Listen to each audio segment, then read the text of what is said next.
തൂക്കിക്കൊല്ലാണ്. ഈ വിധി നടപ്പാക്കിയ ശേഷം ജഡ്ജ് പ്രതിയോട് ചോദിച്ചു, അവസാനമായിട്ട് എന്തെങ്കിലും ആഗ്രഹമുണ്ടോ? ആ പ്രതി പറഞ്ഞു, എനിക്ക് എൻ്റെ ഉമ്മാനോടൊരു സ്വകാര്യം പറയാനുണ്ട്. അത് കേൾക്കാൻ വേണ്ടി എന്ന ഉമ്മാൻ്റെ 2 ചെവികളും കടിച്ചു മുറിച്ചെടുത്തതിന് ശേഷം പറഞ്ഞു, അന്ന് നിങ്ങൾ എന്നെ തടഞ്ഞിരുന്നുവെങ്കിൽ ഇന്ന് എനിക്ക് ഈ അവസ്ഥ വരില്ലായിരുന്നു. പണ്ടെന്നോ വായിച്ചൊരു ഗ്രീക്ക് കഥയിലെ അവസാന ഭാഗമാണ് ഇപ്പോൾ ഞാൻ പറഞ്ഞത്.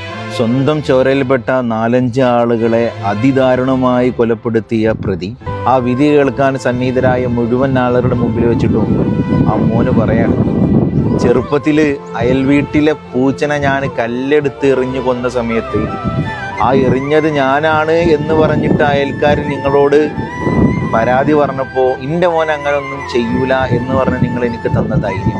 പിന്നീട് ഒരിക്കൽ സ്കൂൾ വിട്ടു വരുന്ന സമയത്ത് കൂടെയുള്ള കുട്ടീൻ്റെ കയ്യിൽ കുപ്പിച്ചില് കൊണ്ട് വരഞ്ഞിട്ട് ചോരൊലിപ്പിച്ച് അത് പരാതി പറഞ്ഞപ്പോൾ എൻ്റെ മോൻ അങ്ങനെ ഒന്നും ചെയ്യൂല എന്ന് പറഞ്ഞ് നിങ്ങൾ എൻ്റെ കൂടെ നിന്ന് എനിക്ക് തന്ന ധൈര്യം. പിന്നീട് കാലങ്ങൾ ഒരുപാട് കഴിഞ്ഞ് നിങ്ങളുടെ മകൻ ചീത്ത കൂട്ടുകെട്ടിലാണ് ഇപ്പം എന്ന് നാട്ടുകാർ വന്ന് പറഞ്ഞപ്പോൾ എൻ്റെ മകൻ ഒരു കുഴപ്പമില്ല, നാട്ടുകാർക്കാണ് ചൊറിച്ചിൽ എന്ന് പറഞ്ഞ് നിങ്ങൾ അന്ന് എനിക്ക് തന്ന ധൈര്യം.